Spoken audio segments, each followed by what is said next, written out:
tarde a todos os presentes.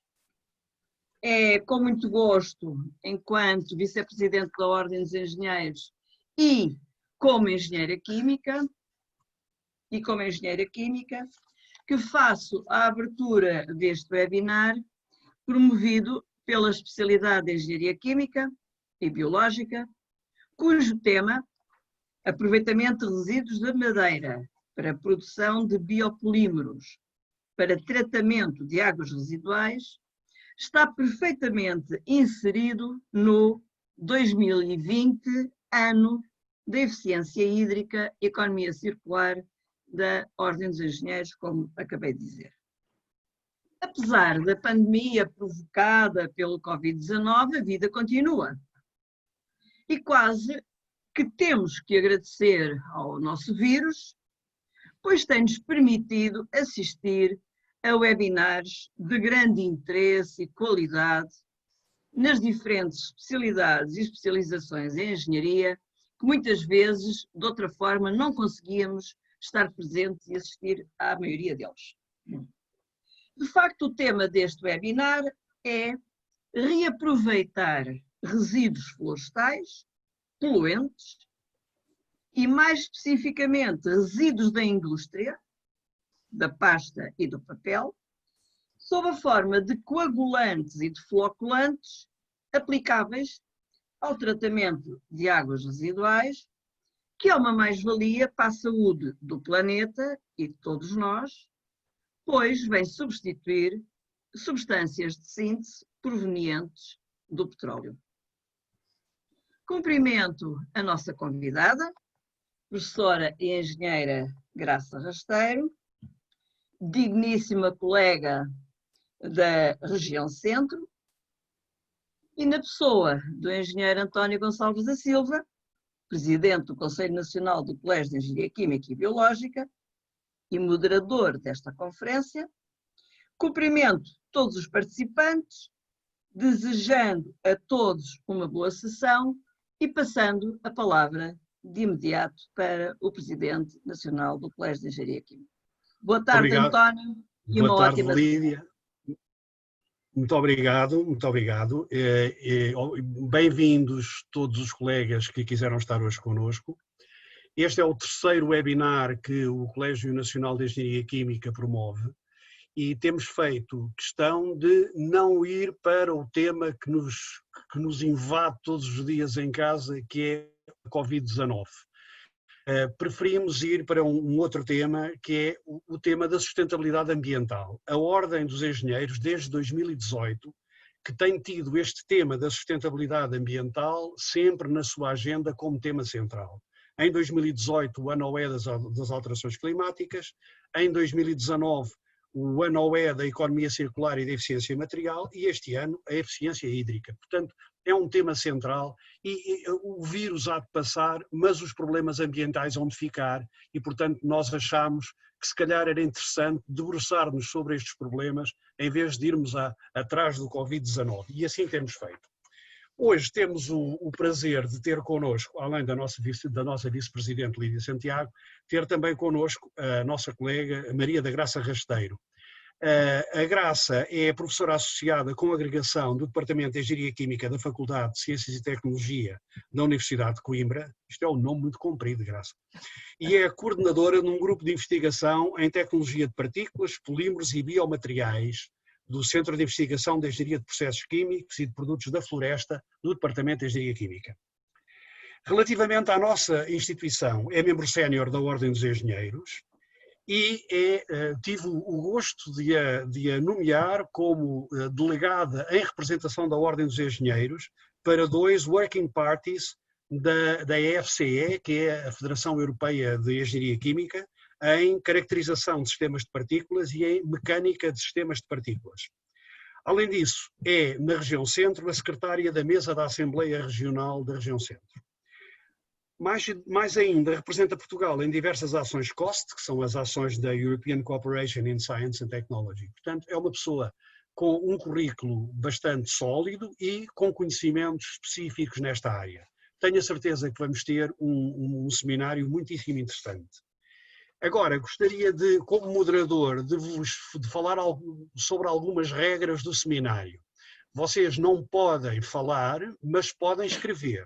E nós temos, no fundo do Zoom, duas hipóteses de escrita. Uma chama-se bate-papo, e eu agradecia que usassem o bate-papo sempre que quisessem fazer um comentário. Um comentário, não uma pergunta, mas sim um comentário. Ao lado do bate-papo, há uma outra opção, que são as perguntas e respostas, Q&A. Agradecia que as perguntas que tenham as coloquem aí. Eu terei como função agrupar essas perguntas, pô-las de uma forma, digamos, utilizável facilmente, e no final do seminário transmitirei as vossas perguntas à engenheira Graça Rasteiro, que vos dará a devida resposta. Portanto, agradeço que nos disciplinemos, bate-papo para os comentários, Q&A para as perguntas. Uma última coisa, aviso já, mas no final do seminário voltarei a dizê-lo, quer a apresentação vídeo, quer a apresentação PowerPoint da engenheira Graça Rasteiro, estarão disponíveis a partir da manhã no portal da Ordem dos Engenheiros. Pronto, é tudo para já. Deixo-vos com a Graça Rasteiro. Graça, faz favor. Obrigado. Queria primeiro cumprimentar todos e todos os que decidiram assistir a este seminário. Espero que não seja uma desilusão. E queria, acima de tudo, agradecer à Ordem dos Engenheiros o convite para estar aqui convosco a fazer esta apresentação. E, em particular, deixem-me deixar também à Vice-Presidente Lídia, mas um agradecimento particular ao Presidente do Colégio Regional de Engenharia Química e à coordenadora, peço desculpa, ao Presidente do Colégio Nacional de Engenharia Química e à coordenadora do Colégio Regional Engenheira Isabel Quintaneiro, porque foram os dois que me desafiaram para este convite, mas é um prazer. Portanto, eu penso que está na hora de começarmos. E estando na hora de começarmos, eu ia compartilhar convosco a apresentação que preparei. Desde já faço um pedido de desculpas. Porquê? Porque este trabalho eu vou compartilhar e vocês já vão ver.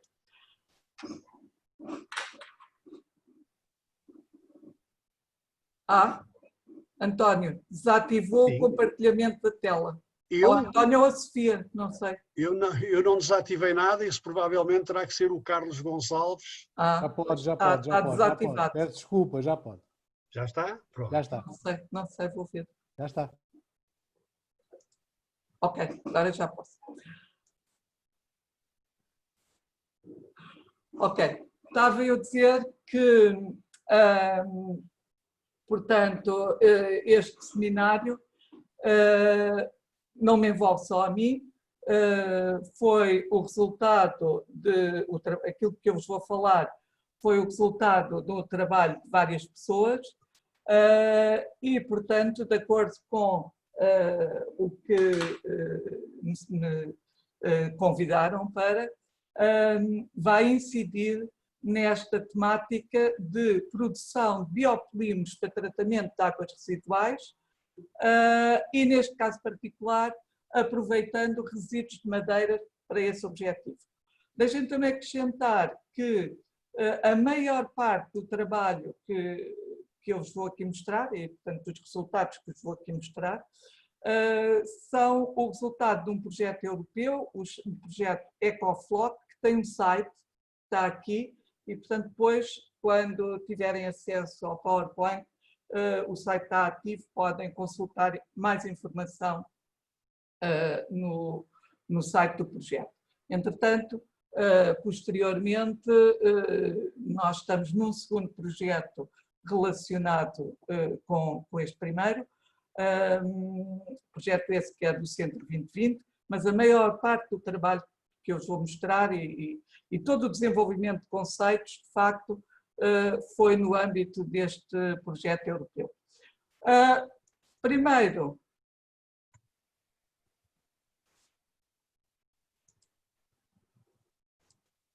Primeiro, um breve sumário daquilo que vou abordar, muito brevemente a questão do tratamento de águas residuais, só para nos situarmos em que zona do tratamento é que estes materiais podem ser ativos, quais foram os objetivos do desenvolvimento de todo este trabalho, as matérias-primas que nós utilizamos para esse desenvolvimento, depois como é que fizemos a modificação da celulose, porque a última análise é isso que está em causa, e depois as aplicações. Não se preocupem que a primeira parte não demora muito tempo. As aplicações no tratamento de águas residuais e algumas conclusões finais. Ok, começando pela um slide apenas para enquadrar o problema, tratamento de águas residuais. Nós sabemos que no âmbito do tratamento de águas residuais, sejam elas industriais ou não, há vários tipos de tratamento, tratamentos primários, tratamentos secundários, e aquilo que nós desenvolvemos insere-se, poderá aplicar-se, e aqui o poderá também é um aspecto importante. Nós ainda não estamos na fase piloto. É possível que avancemos para a fase piloto, mas neste momento ainda estamos na fase laboratorial. Poderá aplicar-se no tratamento primário, substituindo os coagulantes e floculantes que promovem a agregação e sedimentação das partículas de todo o material disperso, substituindo os tradicionais, baseados em sais inorgânicos ou polímeros sintéticos, por agentes aditivos, coagulantes ou floculantes, neste caso, naquilo que vou falar, mais floculantes, biodegradáveis, e ainda por cima provenientes de resíduos. Portanto, é este o enquadramento do nosso trabalho. Também podemos dizer que estes materiais poderão eventualmente ser aplicados no tratamento terciário, no fim, essencialmente por causa da questão da remoção da cor que eu abordarei mais à frente. Mas, de facto, a ideia é no âmbito dos tratamentos primários. E agora me lembro daquilo que ia dizer há bocado e que, entretanto, me esqueci. Bom, portanto, em resumo, os nossos objetivos: produzir agentes para o tratamento de efluentes. Inicialmente, começámos por tratamento de efluentes corados, nomeadamente efluentes provenientes da indústria têxtil, agentes esses de base natural, biodegradáveis, amigos do ambiente, e agora aqui no economicamente viáveis, é esse o nosso objetivo, mas como disse, nós ainda não avançámos para a fase piloto. E agora vem aquilo que se prende com o meu pedido de desculpas de há bocado, que depois acabei por não formalizar. Vai acontecer em vários dos slides, em particular quando houver gráficos ou algumas tabelas, que há algumas coisas que aparecem em inglês. Não era aqui necessário, mas eu pus aqui de propósito para apresentar este pedido de desculpas. Como eu vos disse antes, aquilo que vou falar resultou de um projeto europeu, teve vários intervenientes e, a nível da primeira etapa de desenvolvimento, houve uma aluna de doutoramento minha, polaca, e muito do trabalho que eu vos vou mostrar, e até alguns dos slides, vieram desse trabalho dela, daquilo que ela fez. E, portanto, eu não tive a preocupação de estar a traduzir tudo para português. As minhas desculpas, está bem? Penso que isso não é... Traduzir algumas coisas, mas não tudo. Bom, continuando, terminando aqui a questão dos nossos objetivos. Com o desenvolvimento destes materiais, nós pretendemos ultrapassar as desvantagens de soluções tradicionais existentes, baseadas, como já disse o engenheiro António Gonçalves, em produtos provenientes do petróleo, não renováveis, portanto, não biodegradáveis e ainda por cima, e este é um aspecto importante, em alguns casos, com toxicidade elevada, porque quase sempre há resíduos monómeros que acompanham esses polímeros e que alguns deles são bastante tóxicos. E, portanto, o nosso objetivo é ultrapassar estes inconvenientes. Ok. Portanto, aqui um resumo daquilo que nós fizemos. e agora pormenorizando um pouco mais os nossos objetivos, em termos de matérias-primas, utilizamos dois tipos de madeira. Madeira de eucalipto, resíduos de madeira de eucalipto provenientes, concretamente, de uma fábrica de pasta e papel, ou pasta para papel. E agora, mais recentemente, no âmbito do tal outro projeto do Centro 2020, resíduos de espécies infestantes, concretamente a caça. Okay? Portanto, são as duas matérias-primas que temos partido. Numa primeira fase, e para provar o conceito, para ver se era possível, começámos com fibras de celulose branqueadas com elevado teor de celulose, para provar o conceito. E depois passámos então para os resíduos de madeira, porque era esse o nosso objetivo. E, portanto, para além de querermos produzir novos agentes para tratamento de efluentes mais amigos do ambiente e baseados em matérias-primas renováveis e naturais, estamos a tratar também, portanto foi para nós importante também, ter em conta que queríamos valorizar um resíduo, daí não continuarmos com as fibras branqueadas, mas o trabalho ter sido desenvolvido quase todo com base nos resíduos de madeira, resíduos celulósicos concretamente, numa perspectiva de economia circular, certo? Produtos. Obtivemos o que é tradicional nos polímeros, nos polieletrólitos de tratamento de efluentes, quer floculantes catiónicos, portanto de carga positiva, baseados em celulose, quer floculantes aniónicos, carga negativa, baseados em celulose. Portanto, seguimos os dois caminhos e temos resultados para as duas estratégias. E depois a aplicação foi no tratamento de efluentes, primeiro, e no âmbito do tal projeto europeu, efluentes coratos, primeiro com efluentes modelo, claro, e depois com efluentes industriais mesmo, da indústria têxtil, e agora mais recentemente com efluentes de lagarto de azeite. Certo? Ok. Comecemos pelos resíduos de eucalipto, porque aqui temos resumido, e lá está um slide em inglês, era muito difícil eu estar a traduzir isto tudo para português, porque aqui temos resumido os vários caminhos que seguimos, e depois vão ver que, de facto, este último caminho, ambientalmente mais amigável, produz bons resultados. Bom, como eu vos disse, o primeiro caminho foi pegar em fibras de celulose, para provar o conceito, pegar em fibras de celulose branqueadas, extrair ainda por cima, fazer uma extração alcalina e obter celulose bastante pura, 94% de pureza, para depois fazer a modificação catiónica ou aniónica. Mas não era esse o nosso objetivo, isso foi para provar o conceito.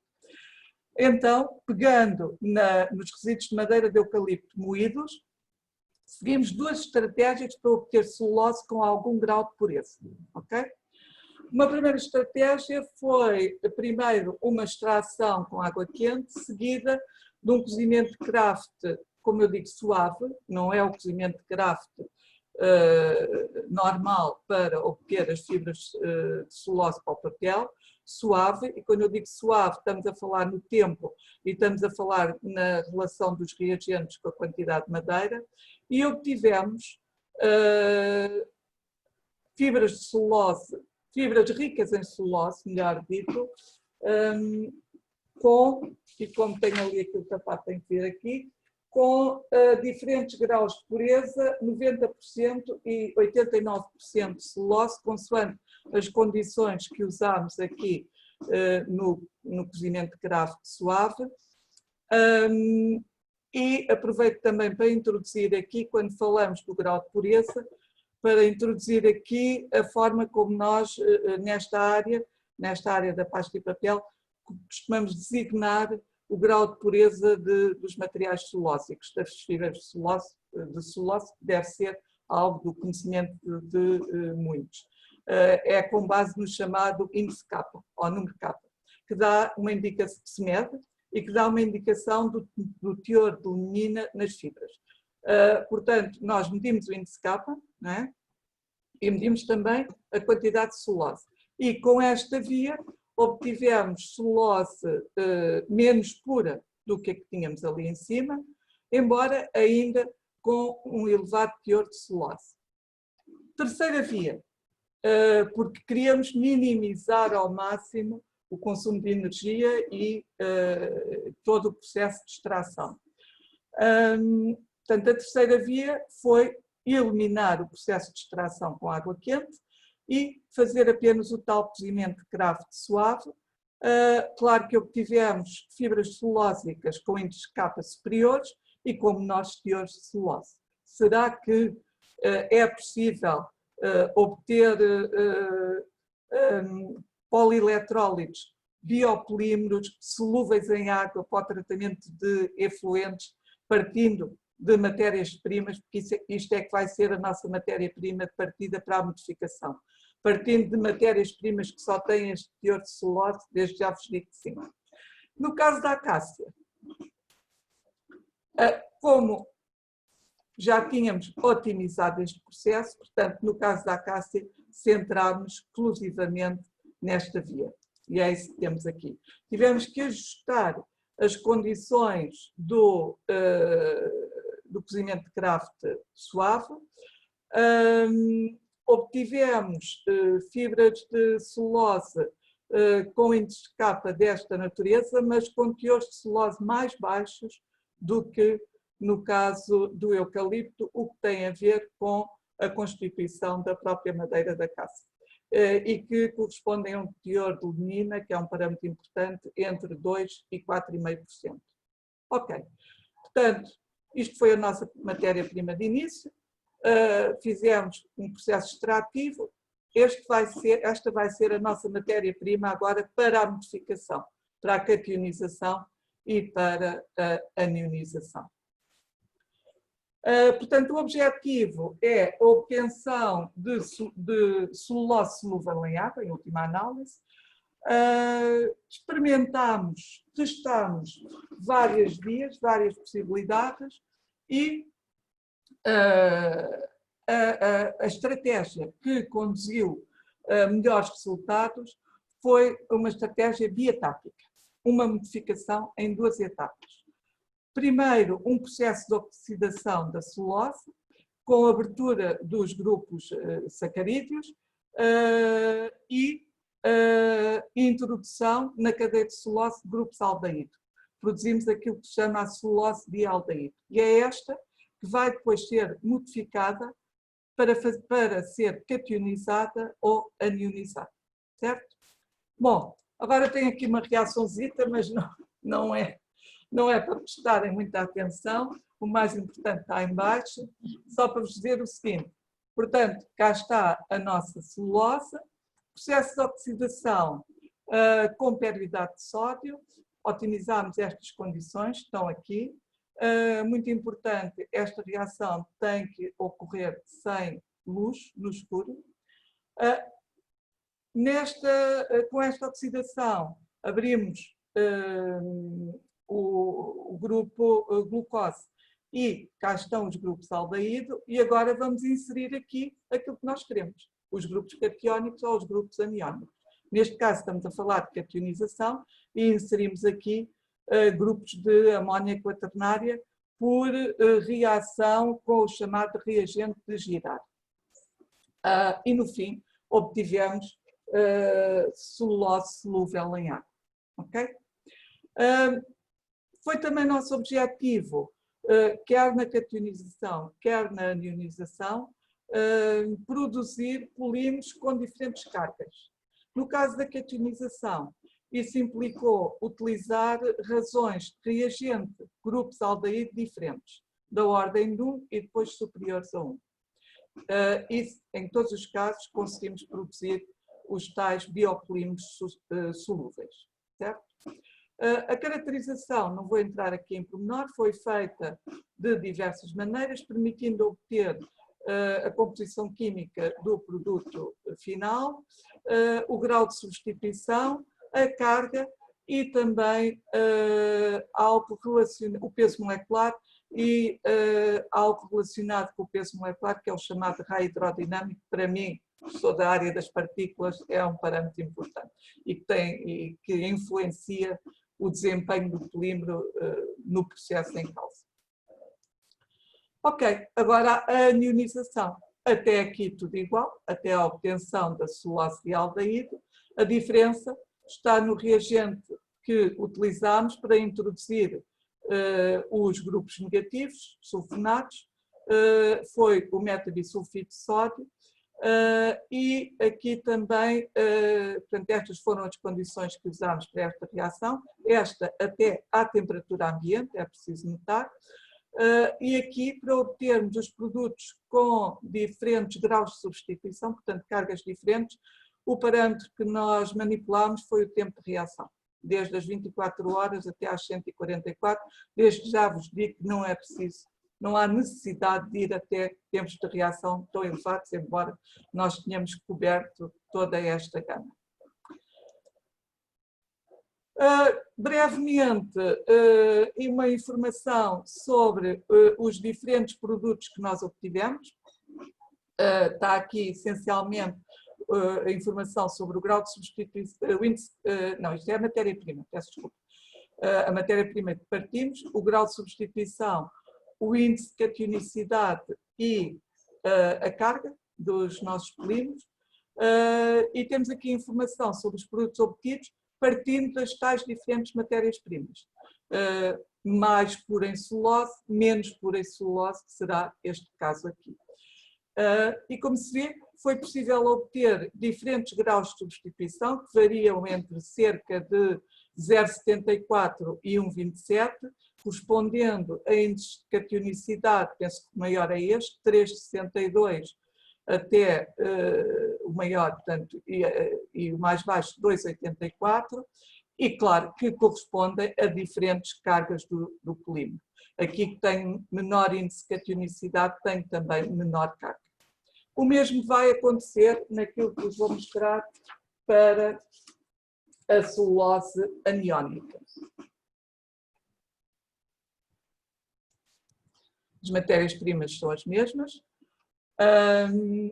Tudo isto, estamos ainda no campo dos resíduos de eucalipto. As matérias-primas são as mesmas, as matérias-primas extraídas.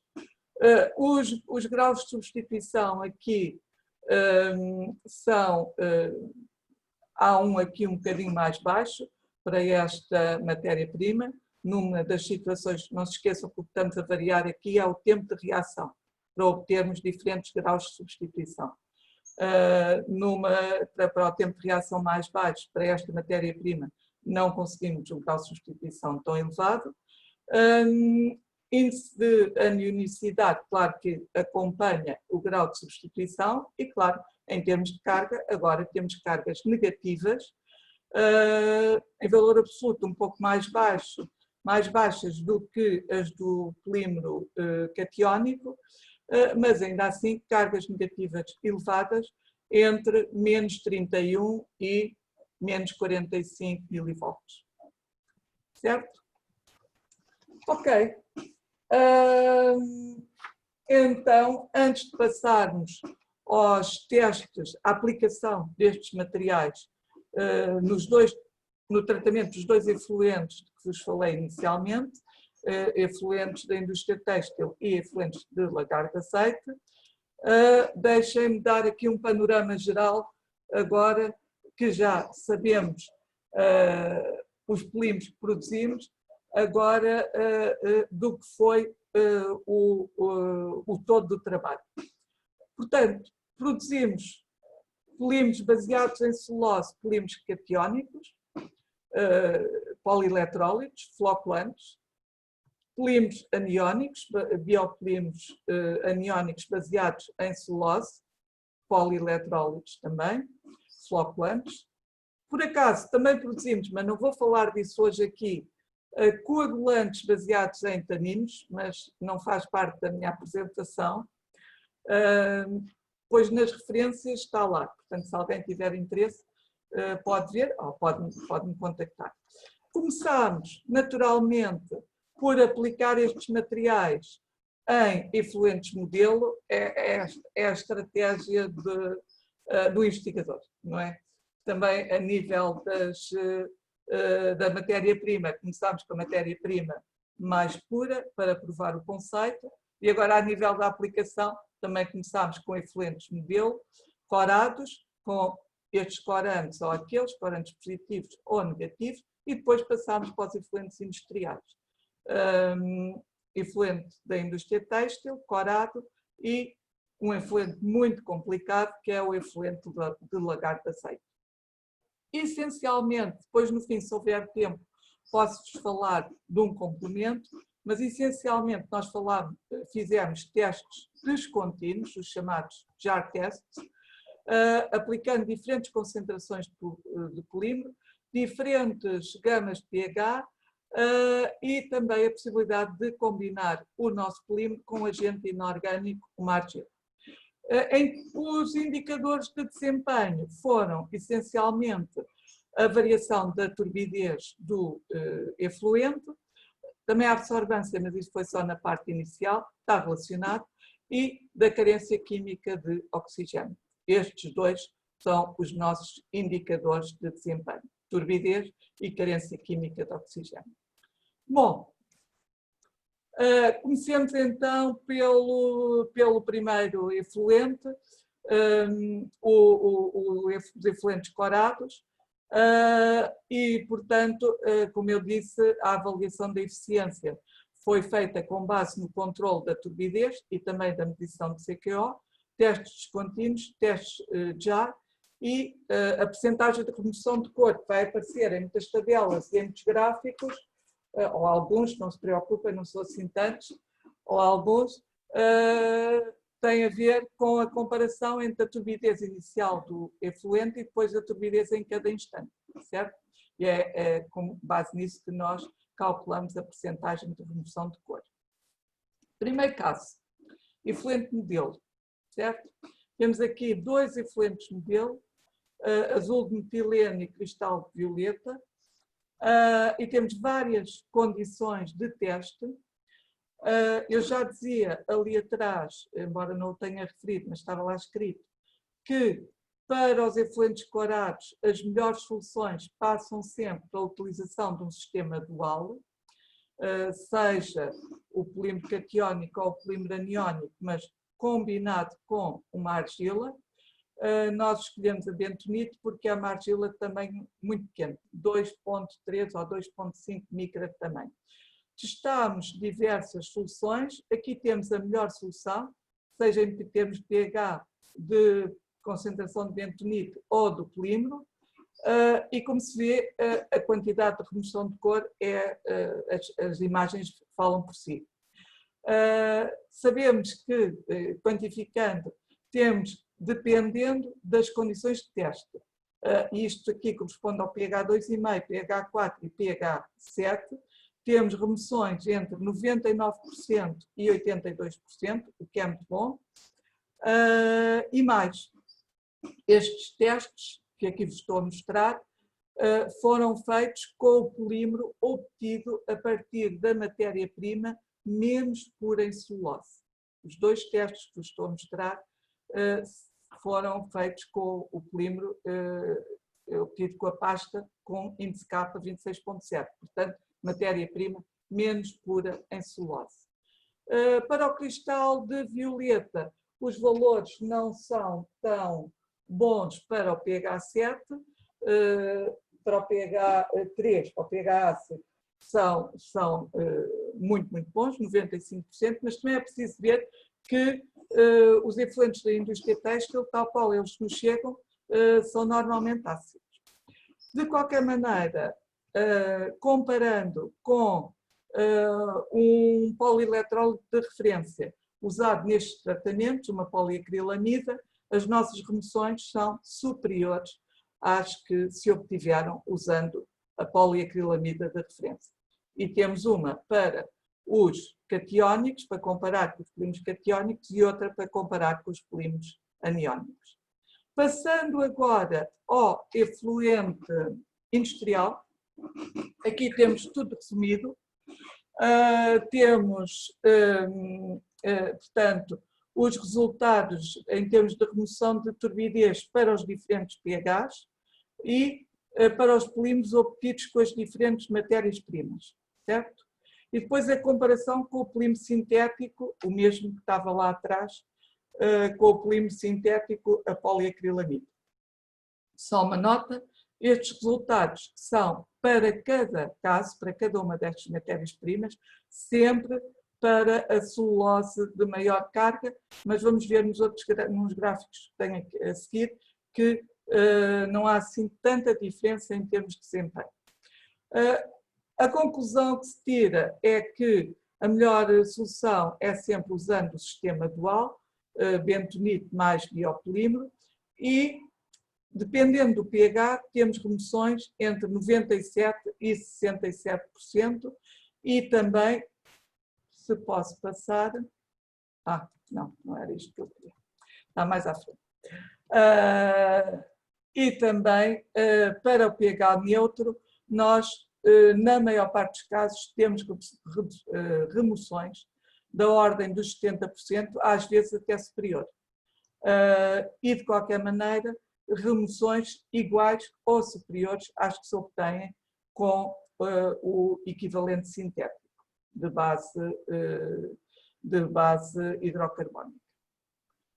Agora temos os tais gráficos que eu vos falava, aqui temos os polímeros todos e temos a variação da remoção de cor ao longo do tempo para os vários polímeros.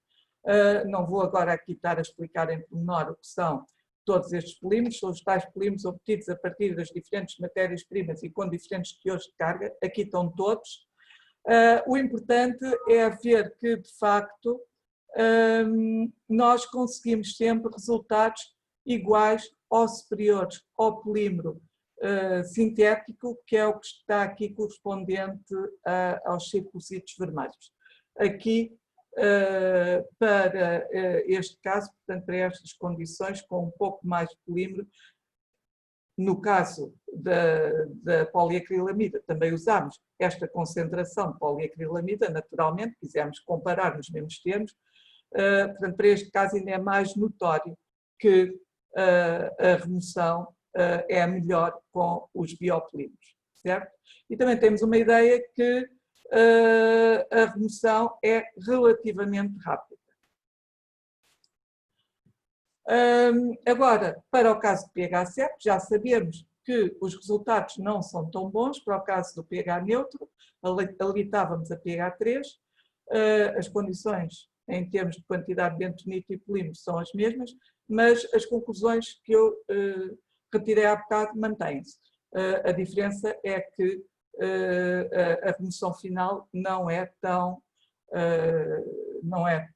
elevada, chega a 70%, 70 e pouco por cento, e é interessante que aqui temos uma maior influência do tipo de polímero, mas de qualquer maneira também concluímos que não interessa, eu devia ter posto aqui uma cruz por cima, estar a aumentar a quantidade de aditivos, porque com menos aditivos nós temos graus de remoção semelhantes e, na maior parte dos casos, melhores. Certo? Ok. Portanto, em relação aos polímeros celulósicos catiónicos, usados no tratamento de efluentes corados, efluente corado da indústria têxtil, as conclusões principais são que o desempenho é melhor quando o grau de substituição da celulose aumenta. Pronto, não deu para explicar bem naqueles gráficos, mas fica aqui esta nota. Os polieletrólitos obtidos a partir de matérias-primas menos puras têm bom desempenho. O desempenho é tão bom ou melhor que os equivalentes sintéticos, variando as remoções entre 97% e 67%.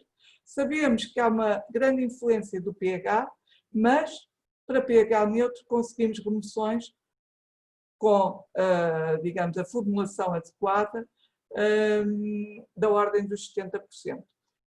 A diferença principal está aqui no facto da remoção ser mais rápida para pH mais ácido. Ok? Passando então, não sei se estou em pressa. António, estou em pressa? Não, está muito bem. Pronto. Passando, Está muito bem. Ok. Passando então à carência química de oxigênio, aqui só 2 exemplos de variação da carência química de oxigênio. Temos 2 polímeros, temos a CPAM, a poliacrilamida, e depois temos 2 polímeros, o polímero obtido a partir de celulose mais pura e o polímero obtido a partir da celulose menos pura de todas. E de novo, os valores que vêm aqui são para os polímeros de maior carga. Nos gráficos estavam todos. E temos melhorias na carência química de oxigênio da ordem dos 80%. 81%, 79% são as melhorias que conseguimos, o que, comparado com a poliacrilamida de referência, corresponde a valores melhores do que os que se obtêm com a poliacrilamida de referência.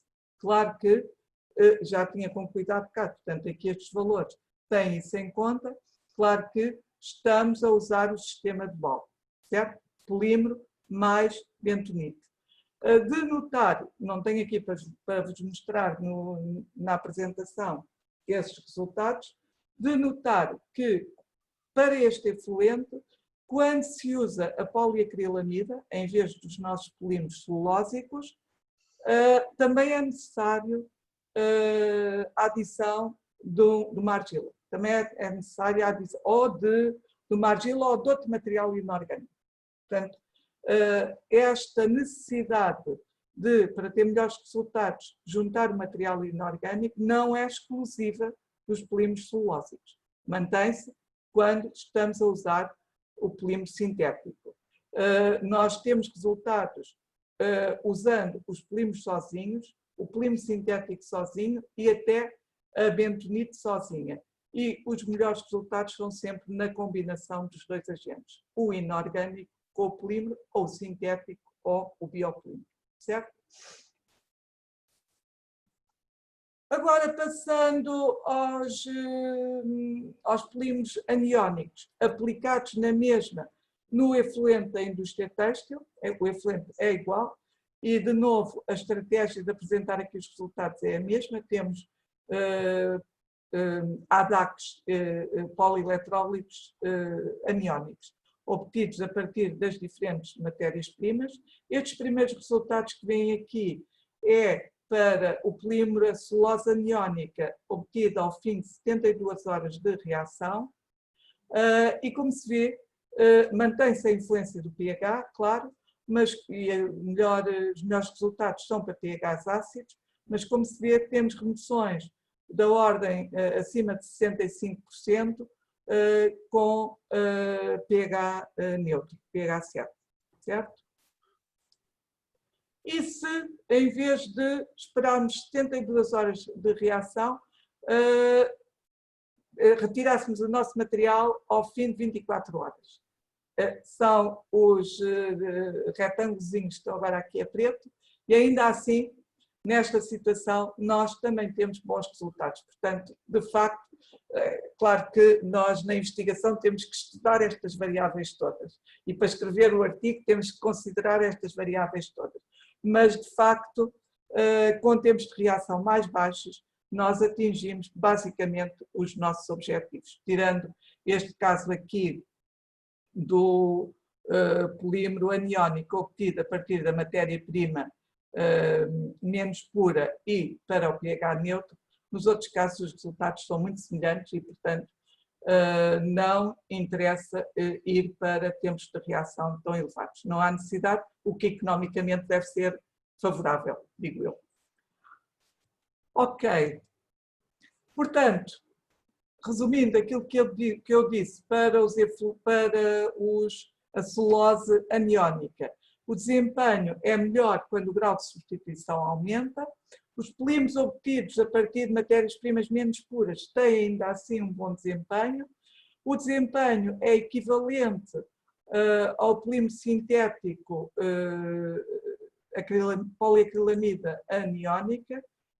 Vamos lá ver atrás, porque eu não chamei a atenção para isto, que era este aqui. Portanto, em tudo equivalente, é este, é o último, o sinal vermelho. há uma forte influência de pH, mas mesmo para pH 7, dependendo do polímero que usamos, temos remoções da ordem dos 60% a 70%. A melhor solução continua a ser o sistema dual.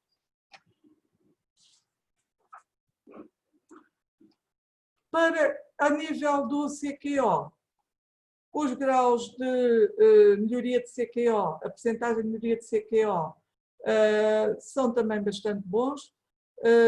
Aqui só tem a comparação entre a poliacrilamida aniónica e o polímero obtido a partir da matéria-prima menos pura, e de novo temos melhores resultados com os nossos polímeros do que com a poliacrilamida, com melhorias da ordem dos 69% a 77%, sempre com o sistema dual.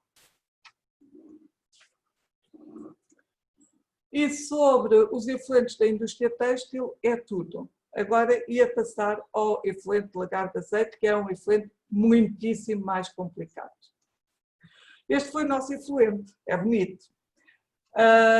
Nós aqui só testámos com os polímeros catiónicos e mais, os resultados que eu vos vou mostrar já são com polímeros obtidos a partir da caça. Este trabalho já faz parte do segundo projeto, o tal do Centro 2020, e portanto aí focámos nos polímeros, na obtenção de polímeros a partir de tecidos da cássia, e os resultados que tenho para vos mostrar são com esses polímeros. Ok, vamos olhar mais para este gráfico, que é o que tem a percentagem de remoção de turbidez em função do tempo. Aqui, não tenho tempo para vos mostrar todos os resultados, mas depois mais à frente tenho um resumozinho. Aqui, a celulose catiónica foi obtida a partir de uma matéria-prima pouco pura, com um índice de cationicidade 3, e o que estamos a ver é a variação da turbidez para o pH inicial do efluente, certo? Para várias concentrações de polímero. E também, neste caso, para o sistema dual bentonite-biopolímero, mas variando a concentração de polímero. Não temos remoções tão boas como tínhamos no caso do efluente da indústria têxtil. A melhor remoção anda na ordem dos cerca de 60%, com uma concentração de polímero de 200 mg por litro. Alterando o pH, slide seguinte, pH 7. As diferenças não são muito grandes, há um ligeiro, portanto, os resultados são ligeiramente piores, mas as diferenças não são muito grandes. Continuamos a ter os melhores resultados para concentrações entre 200 e 500 mg, 500 é um bocadinho mais, com 200 mg já temos resultados razoáveis, com remoções da ordem que se aproximam dos 60% também.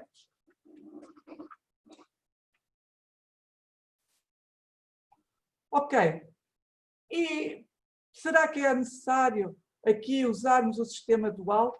Como nós vínhamos do efluente da indústria têxtil, começámos os nossos testes usando o sistema dual, inorgânico mais biopolímero.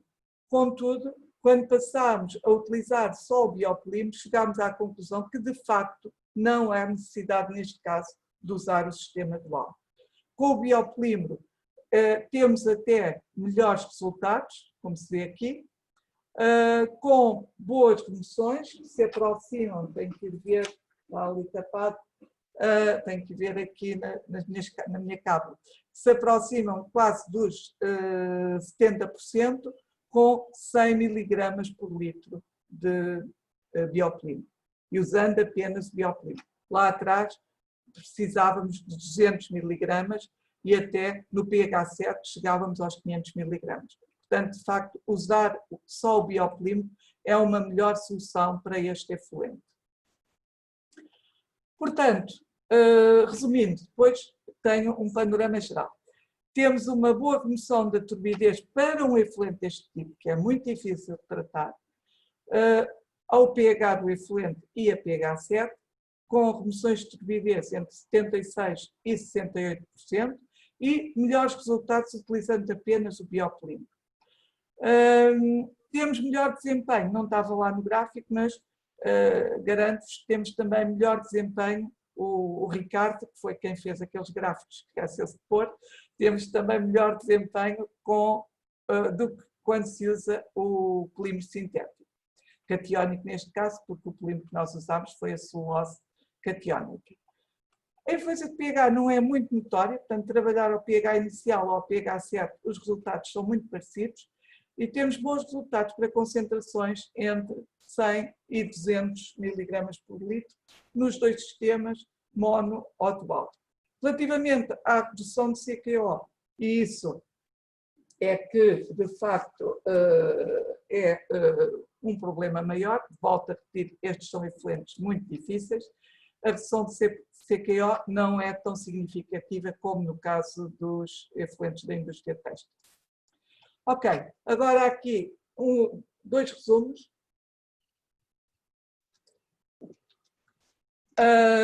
Aqui estamos a olhar para a influência do pH no processo de remoção e da concentração de polímero, e como se vê, temos bons resultados, cá estão,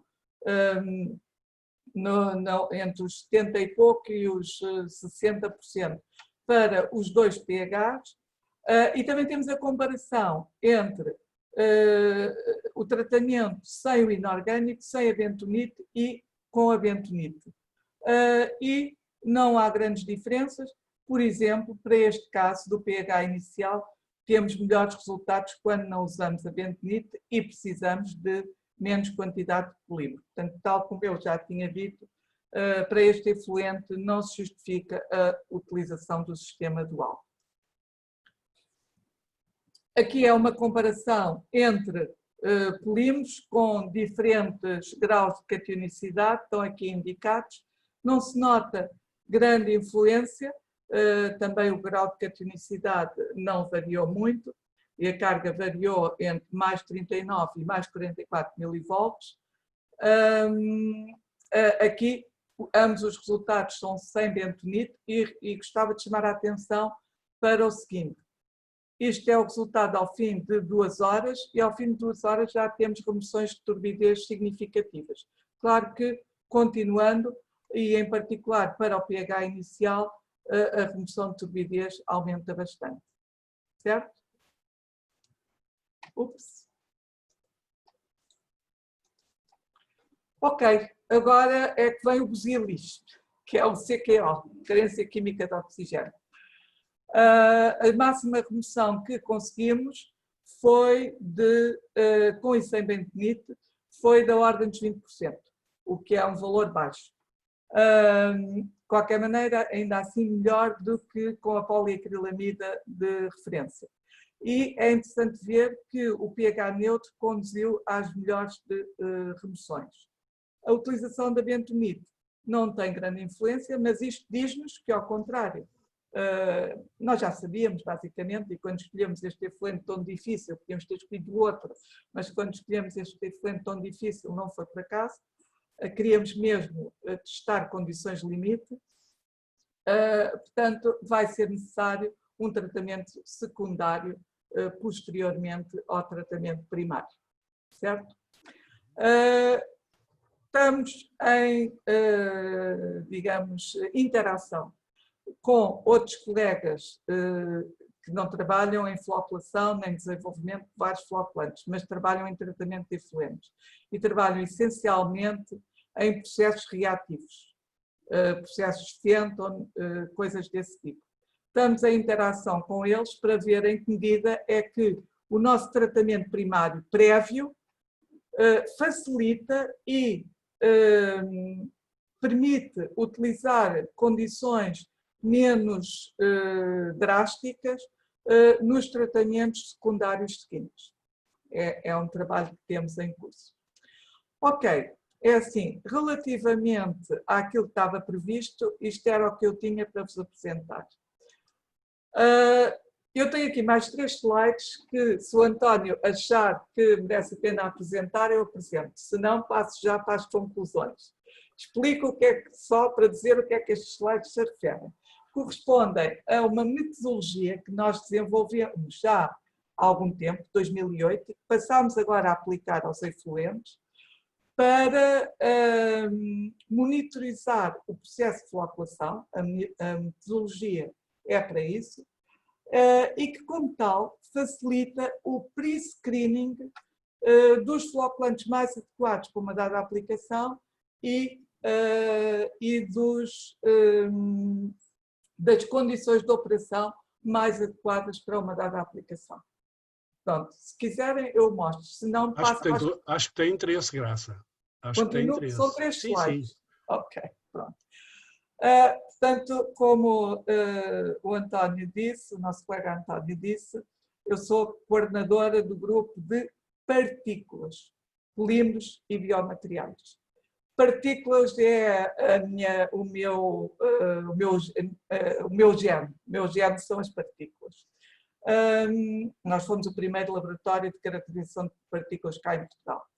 E, portanto, o que nós fizemos inicialmente foi com suspensões modelo, portanto, este trabalho aqui de 2008, foi adaptar uma técnica de caracterização de partículas, determinação de distribuição de tamanho de partículas, à monitorização contínua de processos de floculação, certo? E, portanto, com esta técnica nós conseguimos obter informação contínua sobre a cinética de floculação, a formação e crescimento dos flocos, e depois, através de um tratamento offline do sinal, e agora temos aqui 2 palavrões, alguns conhecem com certeza, outros não, nós vamos também ter informação sobre a avaliação contínua da estrutura dos flocos, através da determinação destes 2 parâmetros, ou a dimensão fratal ou o scattering exponent. Não tenho tempo para estar aqui a explicar o que são, dimensão fratal provavelmente muitos sabem, mas acreditem em mim que qualquer um destes parâmetros está relacionado com a estrutura dos agregados, dos flocos, ou seja, com o grau de compactação das partículas no agregado. É isso que acontece. Ok? Portanto, a primeira aplicação a um efluente industrial foi em 2018, foi a Kinga Grenda, a tal aluna polaca, e cá está isto em inglês. Portanto, utilizámos aquela metodologia que tínhamos desenvolvido previamente para suspensões modelo, naquele caso também eram para aplicação na área do fabrico de papel. Agora, para a monitorização da floculação num efluente, otimizámos as condições aqui no recipiente onde temos a amostra, por forma a evitar a quebra dos flocos, dos agregados, e vamos recolhendo continuamente ao longo do tempo. Continuamente não é bem assim, cada 36 segundos, portanto é quase continuamente, é discreto, mas com um intervalo muito pequeno.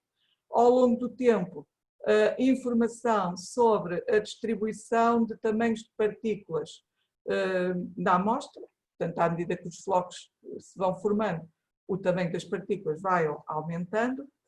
Portanto, temos praticamente informação contínua ao longo do tempo, sobre a distribuição de partículas e, portanto, sobre a formação e o crescimento dos flocos. Offline, fazemos o tratamento do sinal que este equipamento nos dá e também conseguimos obter informação ao longo do tempo sobre a estrutura dos flocos, calculando este tal scattering exponent, que me permite avaliar a estrutura dos flocos.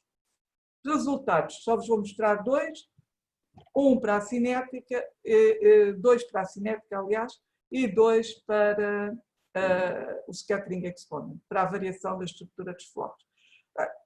Basta centrarmos neste resultado que está aqui, neste gráfico que está aqui. O que é que nós temos? Temos a evolução do tamanho médio dos flocos ao longo do tempo.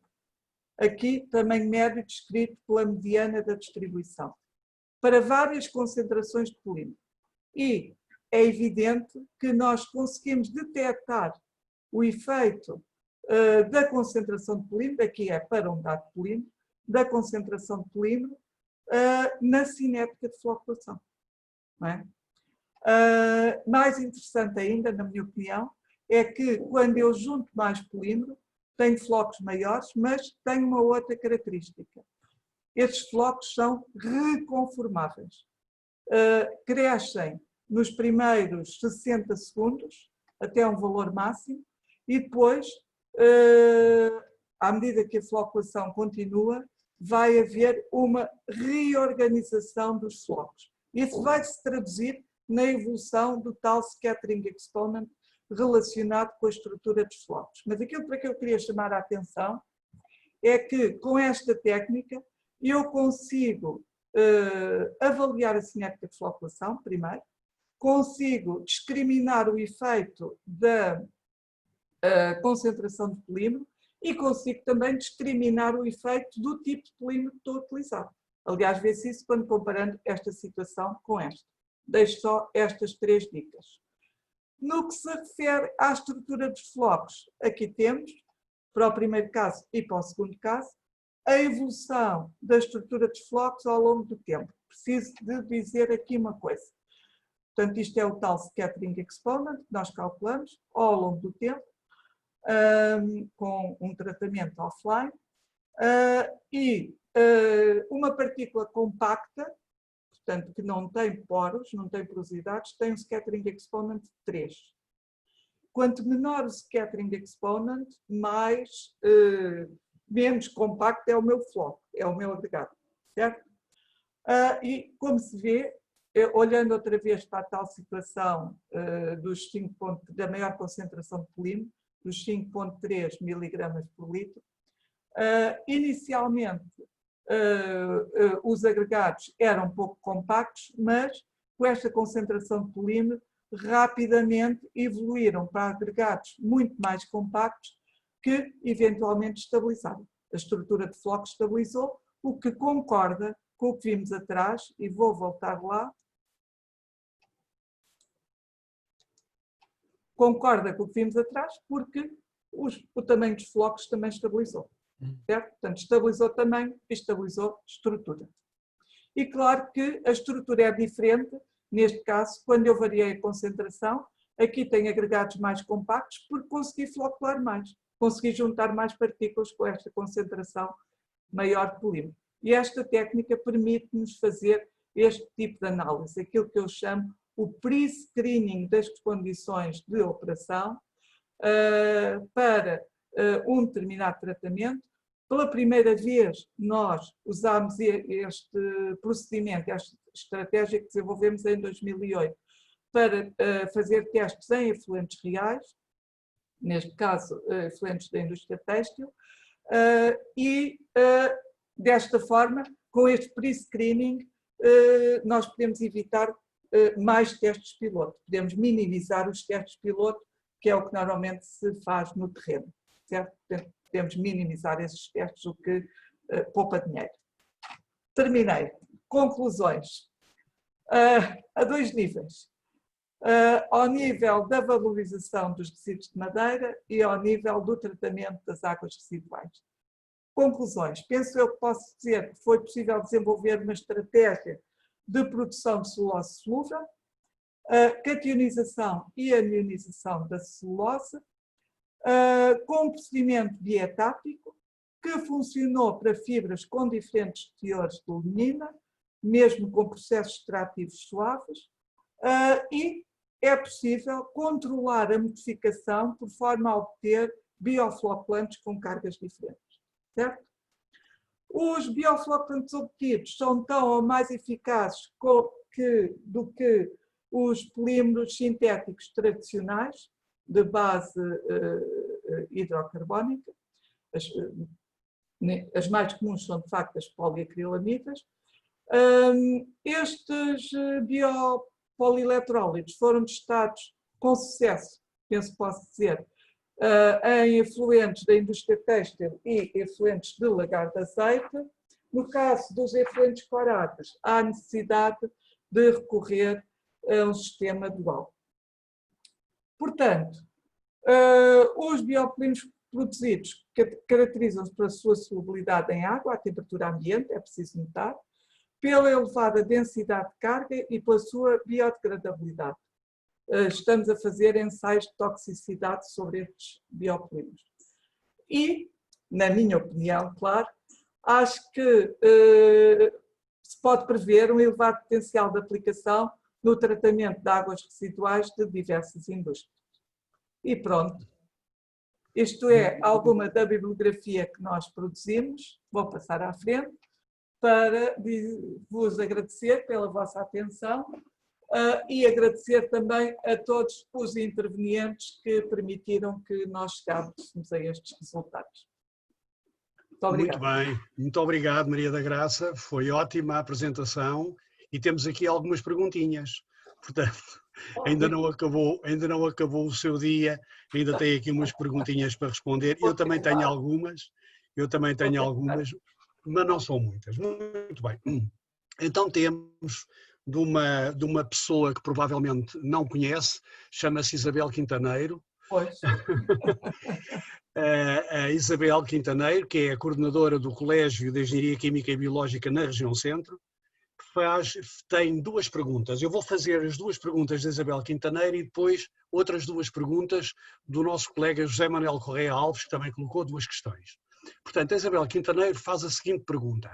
Não obstante os casos práticos de aplicação, foi efetuada comparação das cargas dos biopolímeros com os polímeros habitualmente utilizados no tratamento das águas residuais? Portanto, fez essa comparação de cargas dos biopolímeros com os polímeros normalmente utilizados? E a segunda pergunta da Isabel é a seguinte: para quando testes de remoção de cor em águas residuais da indústria da pasta de papel?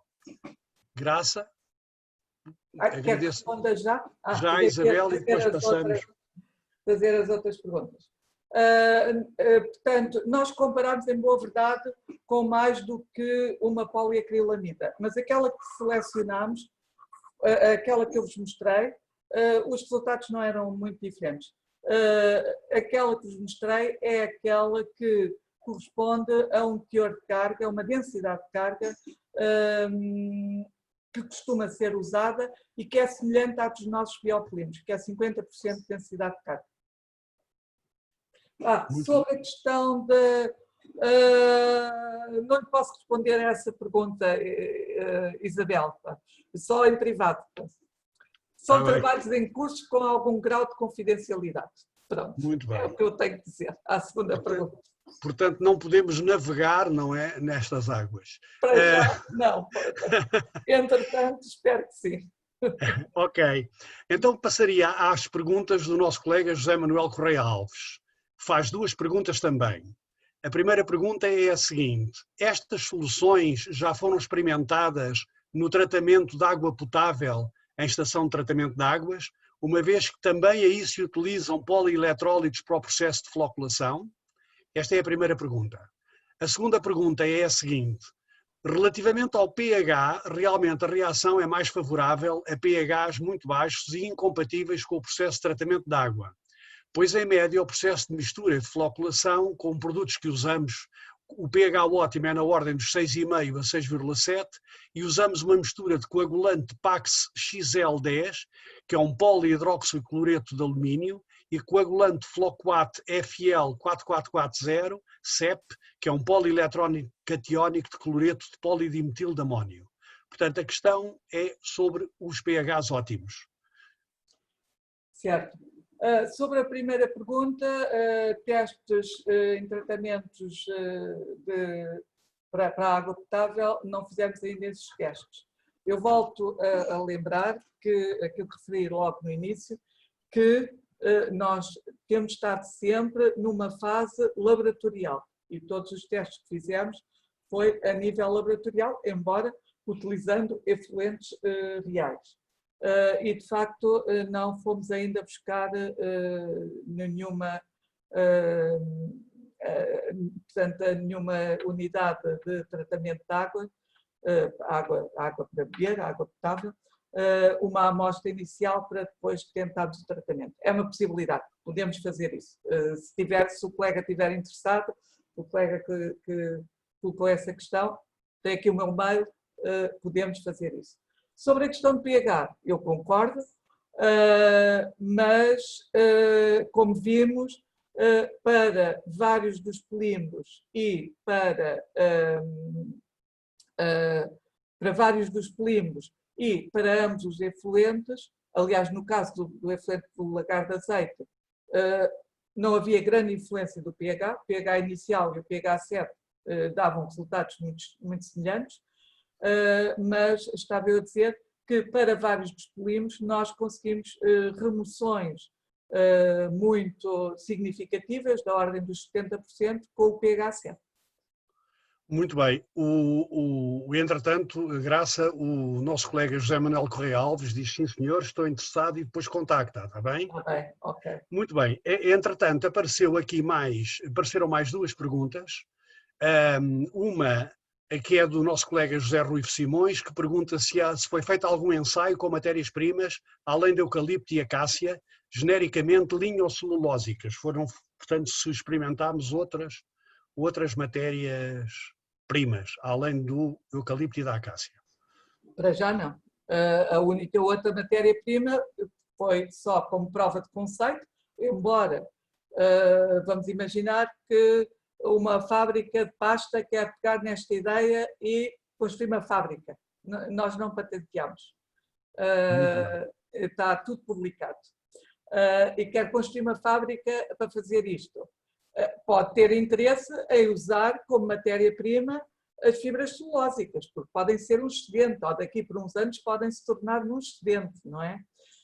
Portanto, em termos de madeira, só eucalipto e acácia, para já não estamos outras. Como se viu nos slides, no caso da acácia, as condições de modificação tiveram que ser ligeiramente alteradas, mas temos um ponto de partida, que é o do eucalipto, que nos serve de base para depois, com pequenos ajustes, conseguirmos usar outras matérias-primas, e para além disso só usamos as fibras branqueadas. Muito bem. O nosso colega Carlos Monteiro pergunta se foram efetuados estudos em tratamentos primários de águas residuais domésticas. Suponho que terá respondido já atrás, pois não foram. E agora aparecem aqui mais umas perguntas. António, deixe-me só dizer que este trabalho iniciou-se, portanto o projeto começou em, já não me lembro se foi 2015 ou 2016. Portanto, não tem assim tanto tempo quanto isso tudo. É recente. Muito bem. Outra pergunta. Agora estão a surgir uma catadupa de perguntas. A nossa colega Ângela Neves gostava de saber se foi equacionada a aplicação a matérias-primas tratadas quimicamente com produtos preservadores da madeira. Não foi. Não, foi só madeira natural. Foi. O Fernando Azevedo pergunta se o teor de 70% de celulose foi determinado atendendo a um balanceamento entre desempenho, remoção de turbidez e CQO versus eficiência energética, ou se há estudos a decorrer de forma a otimizar todo o processo. Não estou a perceber bem a pergunta, quer dizer... O teor de 70%... 70% de celulose foi medido. Foi medido. Por HPLC, portanto... desconstruindo a matéria-prima e determinando que isso ainda é antes da modificação, não é? São as fibras que vão servir depois para a modificação, cationização ou anionização. Portanto, é após a extração. Portanto, aqueles teores de celulose, nós medimos duas coisas, o índice K e o teor de celulose.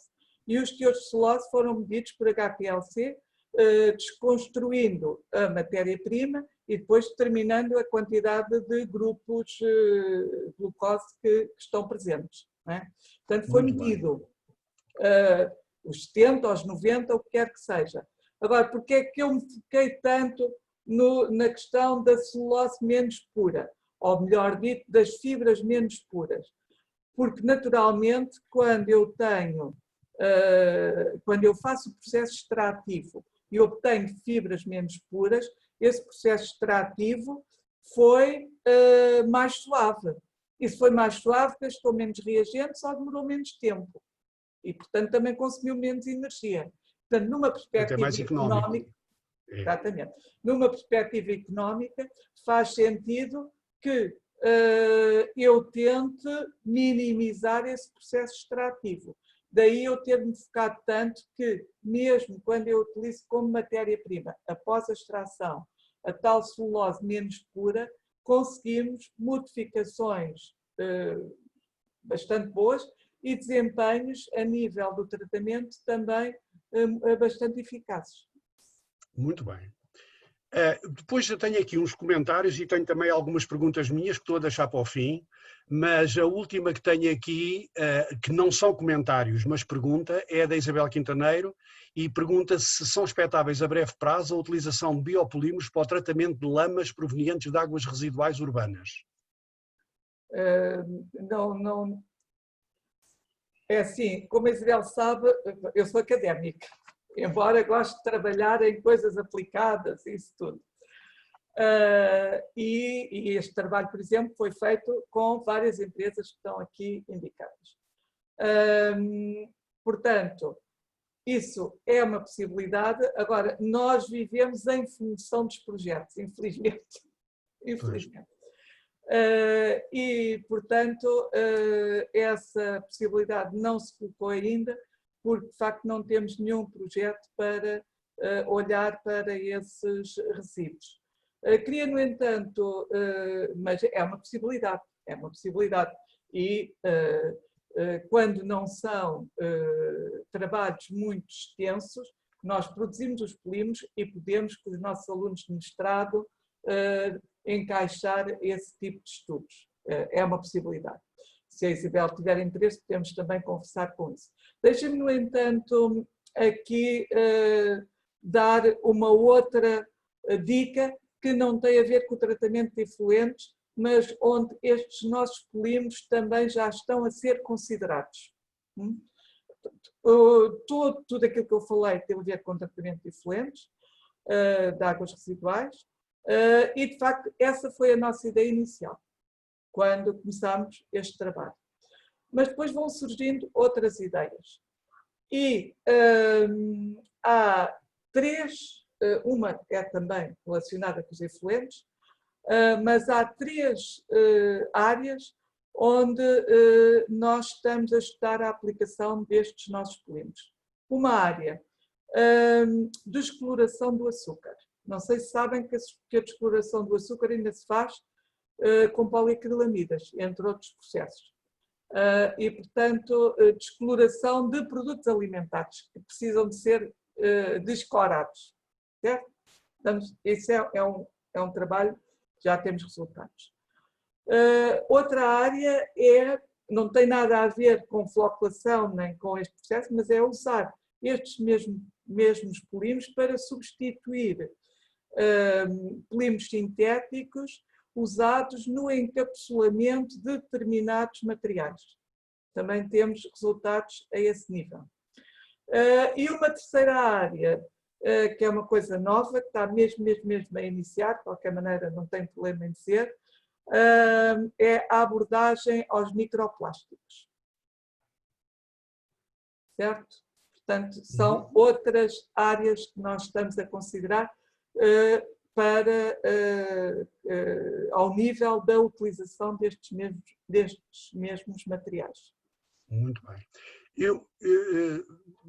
Só há aqui mais uma. Eu pedia que agora não mandassem mais perguntas, porque senão... que é o seguinte, não tendo sido equacionada, é da nossa colega Ângela Neves, não tendo sido equacionada a aplicação a matérias-primas tratadas quimicamente, tem alguma indicação ou noção da aplicabilidade do processo a essas matérias-primas? Bom, isto tinham perguntado há bocado também se aplicava a madeiras tratadas, eu não sei se a resposta é semelhante, mas, portanto, há algum estudo... Não há estudos, teria que ser testado, porque temos que ver, não sei se no processo de extração inicial. Não é? Nós conseguimos, por exemplo, os voláteis desaparecem todos, os voláteis que a própria madeira contém. Se conseguimos remover esses materiais e depois prosseguir com a celulose. Portanto, não tenho a certeza, mas é uma boa dica. Ora bem, eu agora permitia-me fazer aqui algumas perguntas que tenho. Eu sou um leigo nesta área, portanto vou com certeza dizer muitos disparates. Peço-lhe que a Graça tenha paciência para mim e que os colegas me desculpem. No início, a Graça disse que tinha usado como matérias-primas resíduos fabris de eucalipto e acácia. A minha pergunta é, não é possível ir mesmo tirar os resíduos da base florestal, isto é, quando se tira o eucalipto e quando se tira, portanto, ir mesmo à floresta e usar esses resíduos como matéria-prima? Sim, no caso da acácia foi isso que fizeram. Sim. Só os de eucalipto é que vieram da fábrica. Da pasta. Muito bem. Portanto, é possível usarem-se resíduos florestais. Ok. Segundo ponto que eu tinha era relativamente aos lagares de azeite. Os lagares de azeite são um problema gravíssimo ambiental que nós temos neste país, sobretudo porque estamos a fazer cultura de olival intensivo, sobretudo em áreas como o Alentejo. Nós tínhamos previsto, se não fosse este problema da quarentena, fazer uma visita a um lagar de azeite e que faz também bagaços, e tivemos logo uma série de pessoas a dizer-nos atenção, porque há problemas ambientais relacionados com isto que nós iríamos também ver, não é? Portanto, o tratamento de resíduos dos lagares de azeite é um problema gravíssimo. É um problema gravíssimo que, se calhar, é tão ou mais importante neste momento do que os resíduos, do que os efluentes das indústrias têxteis. Concordo plenamente. Não é? E nós temos aqui a possibilidade de conjugar a nossa abordagem com os colegas da parte reativa, muito que é bem. Um dos processos de tratamento secundário dos efluentes de lagar de azeite.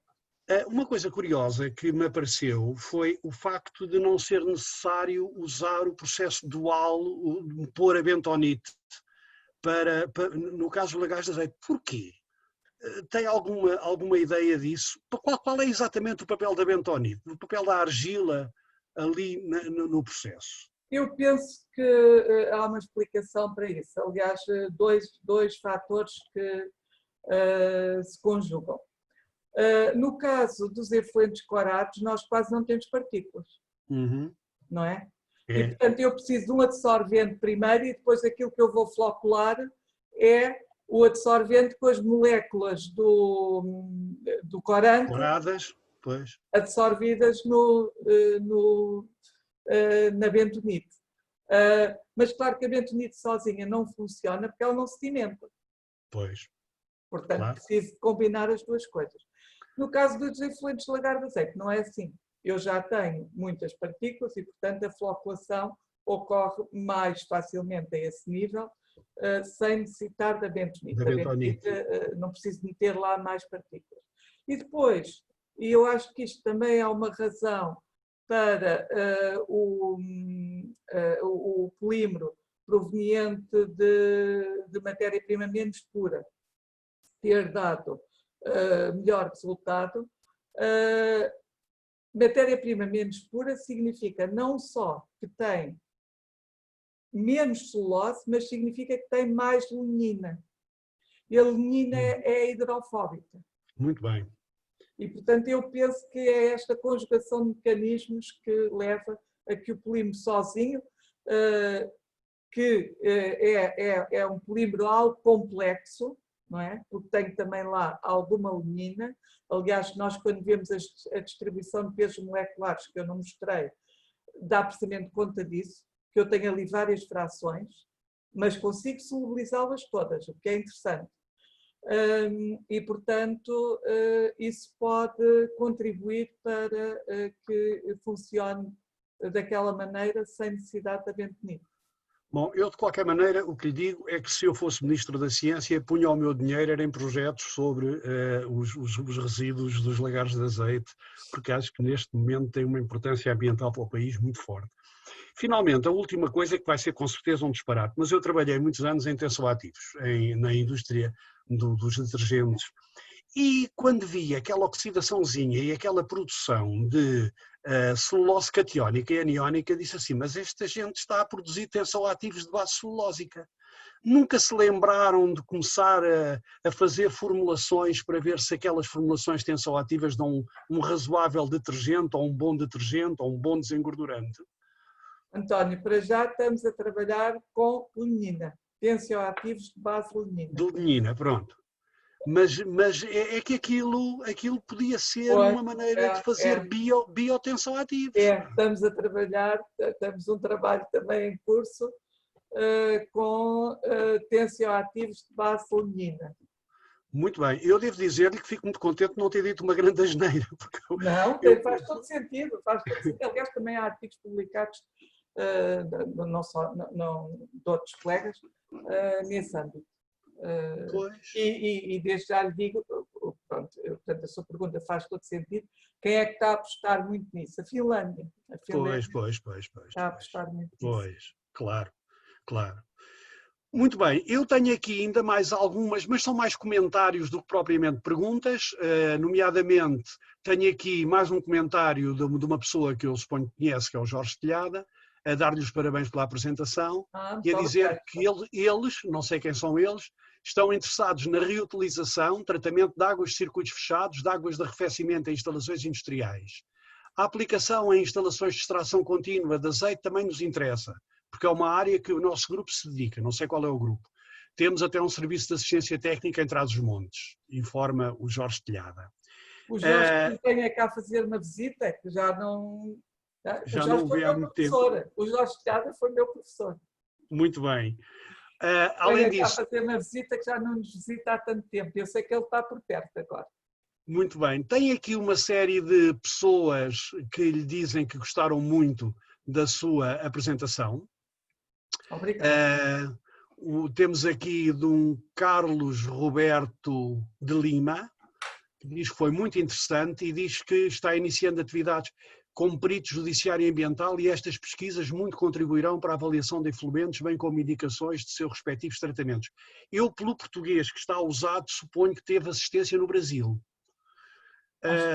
Um Luís Janicas, que diz que não conseguiu estar logo de início, mas gostou muito da apresentação. Um Natalino Miranda, que também gostou muito. Um Carlos Roberto Lima, outra vez, que diz qual a opinião, vocês, o que é melhor tanto em tratamentos de água de adução potável, bem como de afluentes industriais. Eu não percebo este português, é um português sulfato de alumínio ou os taninos vegetais in natura ou tratados. Não entendi muito bem.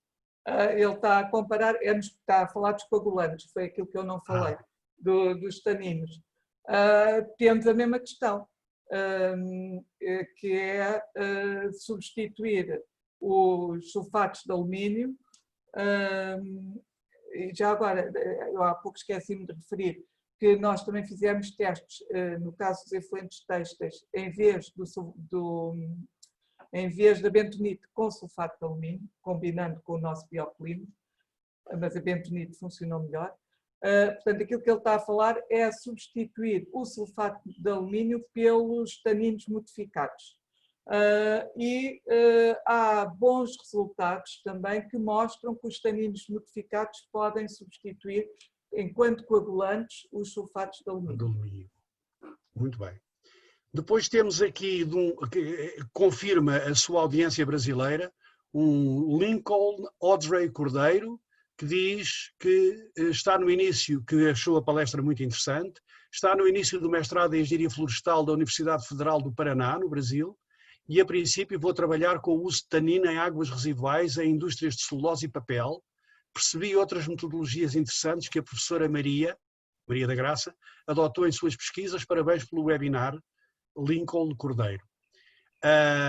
Tem também uma Ana